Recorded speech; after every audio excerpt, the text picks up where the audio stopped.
नमस्कार मैत्रिणींनो, शुभ सकाळ, गुड मॉर्निंग, रामकृष्ण हरी. तर चला, कशा आहेत मग सगळ्या? आणि सकाळी उठलं की झाली कामाची सुरुवात. आणि आता मी तुम्हाला बोलत बोलत करते चपात्या. आता तुम्ही कोण चपाती म्हणतं, कोण पोळी म्हणतं, पण मी तर चपातीच म्हणते बघा. पोळी म्हणजे पुरणपोळीच आणि चपाती म्हणजे चपातीच, बरोबर आहे ना? नाही का, एकदा इंदोरीकरच्या कीर्तनमध्ये अरे चपातीला सुद्धा पोळी म्हणायला लागलेत, पण मी चपातीला चपातीच म्हणते. हे बघा,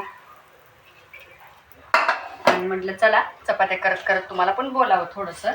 आणि परवा माझी भाची आली होती ना, माझ्या भाचीनं उपीट केलं, त्यावेळेस बऱ्याच जणांच्या कमेंट पण आल्या. आणि त्यांच्या म्हणजे ज्या त्या व्हिडिओमध्ये आल्या ना, त्या व्हिडिओला व्ह्यूज पण भरपूर आहेत. आणि हे पण आहे म्हणजे लाईक पण भरपूर केलं आहे. आणि असंच प्रेम राहू द्या. आणि असं, आणि आता काय झालं माहिती का, माझ्या भाचीचं लग्न होऊन मला वाटतं काहीतरी 1 महिनाच झाला आहे बघा. 1च महिना झाला आहे.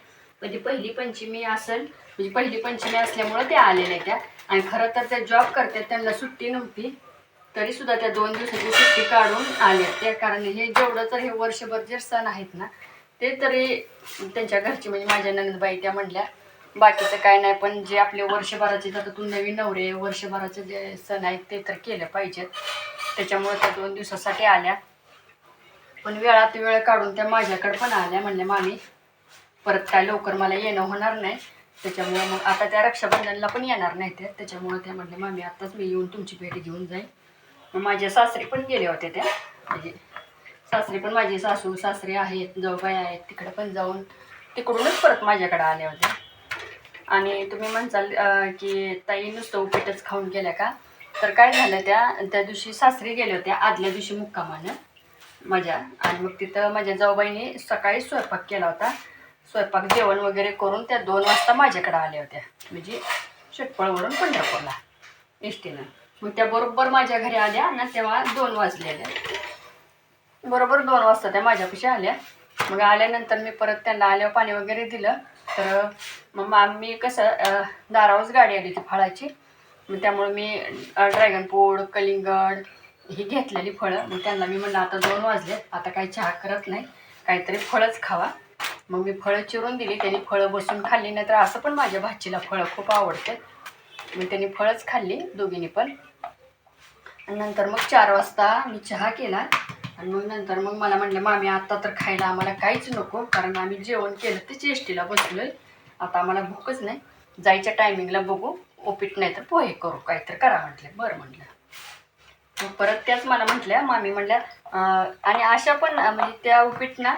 मग मी म्हटलं ठीक आहे मी करते उपीट. तर मला म्हटलं मामी थांबा मीच करते म्हटल्या माझी पद्धतीनं, कारण म्हटलं मी उडदाची डाळ टाकून उपीट करत असते, उडपीट आहे, तर एकदा तुम्ही खाऊन बघा. आणि मी खरंच कधीच उपीट खाल्लं नव्हतं बरं का उडदाची डाळ टाकून. फक्त उडदाची डाळ माझी फक्त इडलीलाच तेवढी असते, नाहीतर अशी कधीच मी खात नाही बरं का कशात. काय काय उडदाची डाळीची आमटी पण करतात बघा शिजवून, पण मी नाही कधी खाल्ली. म्हणते कमरेसाठी चांगलं असते ते, पण मी कधीच नाही खाल्ली. आणि त्या दिवशी पण त्या मला म्हटल्या की मामी उडदाची डाळ टाकून उपीट करू, पण मी ना पहिल्यांदा तसं म्हटलं. मी म्हणलं अगो बाई असं कसं कसं कसं लागेल म्हणलं ते उपीटात उडदाची डाळ. तर म्हणल्या तुम्ही कधी खाल्लंच नाही मामी म्हणल्या, त्यामुळे तुम्हाला माहीतच नाही. थांबा म्हणल्या मी करते बघा खाऊन. मग मी सगळं त्यांना चिरून दिलं, मग त्यांनी ते उपीट केलं बघा. आणि खरंच छान लागलं अहो मला. आणि मला अगोदर काय वाटलं की उडदाची डाळ त्यात टाकली म्हटल्यावर अशी कडकड लागल, पण नाही, ती उपीटातून लगेच शिजून गेली अहो. अगदी अशी मऊ पण पडली होती, अशी कटकट नाही लागली. म्हणलं बरं झालं एक काहीतरी नवीन माहीत झालं. कारण आपण कधी कसं असतं माहिती का, गावाकडच्या पद्धतीने आपण सगळ्या भाज्या वगैरे करतो. आणि मी तर तुम्हाला सांगते मैत्रिणीनं, मी तर माझ्या गावाकडच्या पद्धतीनं सगळ्या भाज्या असतात बघा. म्हणजे असं काही बाबा ही त्यात घाल ती त्यात घाल असं काहीच नसते. म्हणजे आपण गावाकडे कशा भाज्या नॉर्मल पद्धतीचं काळं तिखट वगैरे सगळं टाकून व्यवस्थित, तर मी तशाच सगळ्या भाज्या करते. आणि मला तशाच सगळ्या भाज्या पण खायला आवडतात, कशात काय बी टाकून नाही आवडत. पण चला म्हटलं. आणि माझ्या नणंदबाई पण ना माझ्या नणंदबाई खूप बोलतात बरं का, पण त्या दिवशी काय झालं, त्या जास्त असं नवीन असल्यामुळं त्या जास्त बोलल्या नाही. बघू मी जाणार आहे एक दिवशी माझ्या नणंदबाईकडं, मग मी गेल्यानंतर ना मी त्यांच्याबरोबर थोड्या गप्पा मारताना व्हिडिओ काढेल, तुम्ही बघा. आणि त्यांचा पण चांगला स्वभाव आहे, माझ्या तिन्ही नंदांचा स्वभाव चांगला आहे. आणि कधी म्हणजे माझी मोठी नणंद एक आहे, सगळ्यात मोठी नणंद आहे, तीच नणंद माझी विधवा झालेली आहे, तीच आमच्यापाशी असती. लेकरूबाळ काहीच नाही त्यांना, त्यामुळे त्या माझ्या सासरे असतात. त्यांचा तर स्वभावही खूप छान आहे मैत्रिणीनं, खूप छान आहे स्वभाव. आणि अगदी सगळ्यात मोठ्या आहेत त्या, पण ना सगळ्यात लहान असल्यासारख्या राहतात बघा त्या. म्हणजे तुम्ही म्हणसाल की बाबा त्यांची मजबुरी आहे म्हणून त्या तशा राहत असतील, तर नाही मैत्रिणीनं. सगळ्यात म्हणजे माझं जसं लग्न झालं ना, माझ्या लग्नाच्या अगोदर त्यांचे मिस्टर वारलेले. जसं माझं लग्न झालं ना, तसं त्या माझ्याबरोबर एक मैत्रीण असल्यासारख्याच राहते बघा माझी नणंद. म्हणजे कधीच असं मला आपण मोठी नणंद आहे, ही बारकी भाऊज आहे, आणि त्या कधीच अशी आम्ही मोठी नणंद आहे, ही भाऊज आहे, आपण असं राहावं तसं राहावं, त्या असं कधीच माझ्यासोबत राहिल्या नाहीत बघा. दारावर जरी काय विकायला आलं ना, तर मला लगेच त्या म्हणणार, अगं म्हणजे त्या मला संगीता म्हणत नाहीत, संगू म्हणतात. तर मला म्हणतात, संगू तुला काय घ्यायचं आहे का, तो दारावर विकाय आले, चल आपण बघू. आणि काय जरी आणायचं झालं ना, तर एवढ्या सगळ्यात मोठ्या असून सुद्धा, तुम्हाला सांगते, एवढ्यात सगळ्यात मोठ्या असून सुद्धा त्या मला ना काय घ्यायचं झालं ना, चल आपण ही घेऊन येऊ, चल आपण ती घेऊन येऊ, किंवा मग ही घ्यायचं का आपल्याला, ती घ्यायचं का आपल्याला. साधं भाजी जरी आणायची म्हटलं ना, म्हणजे गावात आमच्या बाजार भरतो बुधवारी, तरी पण मी त्या जातात ना भाजीला, मग मी पण पहिली मला पण घेऊन जायच्या त्या. तर मग मला म्हणायचं चल, मग गेलं की ही घ्यायची का आपल्याला भाजी, ती मी म्हणायची तुम्हाला शोभत आहे, तुम्हाला काय घ्यायचं आहे ती घ्या भाजी. पण तरी पण त्या मला विचारायच्या, आणि मला असं वाटायचं की शोभत आहे तुम्ही सगळ्यात मोठं आहे, तुम्ही कशाला विचारता, तुम्हाला जे आणायचं ते आणत जावा, नाही ग, जे तुम्हाला आवडतंय ते घेत जावा, असे म्हणायचं. कारण एवढा छान स्वभाव आहे त्यांचा, काय सांगू आता तुम्हाला त्यांच्याविषयी. आणि बघा हो, देवाने त्यांचंच वाटोळं केलं बघा. एखादं मूलबाळ सुद्धा त्यांच्या पदरात नाही, कारण लेकरूबाळ व्हायच्या अगोदर त्यांचे मिस्टर ॲक्सिडेंटमध्ये वारले. त्याच्यामुळं खूप वाईट वाटतं, त्यामुळं आम्ही त्यांना कधीही दुखवत नाही. मैत्रिणीनं खोटं नाही सांगत मी, आज माझ्या लग्नाला 26 वर्ष झाली आहेत, 27वं वर्ष चालू आहे, पण मी आजपर्यंत माझ्या नंदाला मी एकाही शब्दानं दुखवलेलं नाही, एका सुद्धा शब्दानं दुखवलेलं नाही.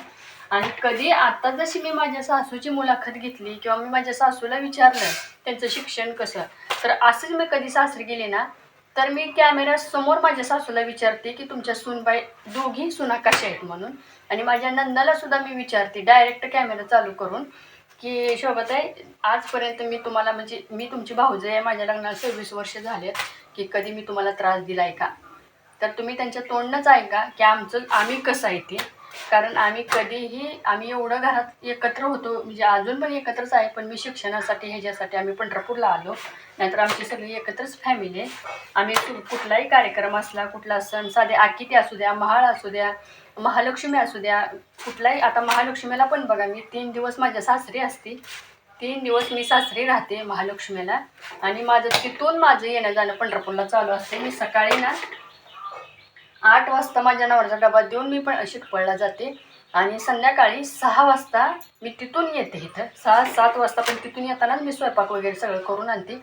सकाळ परत ह्यांचा चहा पाणी, ह्यांचा डबा देते आणि परत जाते. असं 3 दिवस माझा, आणि मी तुम्हाला व्हिडिओमध्ये दाखविलं की रोज माझे किती हेल्पट होते. म्हणजे रोजच्या रोज मी शिटपळला 3 दिवस जाते. फक्त महालक्ष्मी यायच्या त्या दिवशी ना मैत्रिणीनं मी मुक्कामाला जाते बघा, कारण संध्याकाळी आणावं लागते दिवस मावळताना, त्यामुळे मग मला लगी महागारी येणं होत नाही.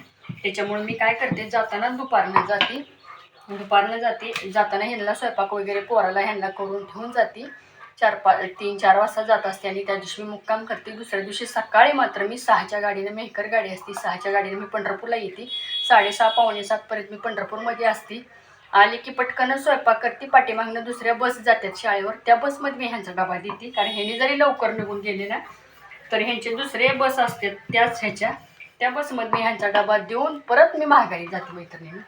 कारण 3 दिवस माझी वडाताण होती, पण मीच घरात मोठी आहे, घरातच मीच थोरले, आणि त्याच्यामुळं ना घरात महालक्ष्मी असते, त्याच्यामुळं मी महालक्ष्मीच्या ह्याच्यात मी कधीच राग करत नाही. मला एवढी वडाताण होती की मला एवढं हे होतं असं कधीच नाही. आणि आम्ही सगळं मिळून मिसळून करतो मैत्रिणीनं, त्यामुळं मला अजून खूप छान वाटतं. आणि माझ्या सासूबाई पण काय झालं ना, तरी नेहमी मला असं तुम्ही म्हणू नका की ताई तुलाच विचारतात का सारखं, असं काय नाही, कारण मी राहिलीच तशी त्यांच्याबरोबर. त्यामुळे माझ्या सासूबाई असू द्या, माझ्या जाऊबाई असू द्या, माझ्या नंदा असू द्या, माझी खूप माया करतात. सगळी म्हणतात हिचा स्वभाव खूप वेगळा आहे, मायाळू आहे, सगळ्याला समजून घेते, आणि जरी काही चूक झाली दुसऱ्या कोणत्या तर मी कधीही उलटं बोलत नाही. मी माझ्या सासूला आत्तापर्यंत ह्या 26 वर्षात एकदाही माघारी बोललेली नाही, सासऱ्याला नाही ना सासूला नाही. त्याच्यामुळे माझ्या सासूबाई मला नेहमी म्हणतात की संगीता कधीच माघारी बोलत नाही. आणि मैत्रिणींनो, माझा व्हिडिओ खूप मोठा होतोय. मी अजून दुपारी माझ्या सासूबद्दल, माझ्या भाचीबद्दल मी तुम्हाला सांगेनच. तुम्हाला जर माझा व्हिडिओ आवडला असेल ना तर जरूर सबस्क्राईब करा, लाईक करा, कमेंट करा, शेअर करा. धन्यवाद.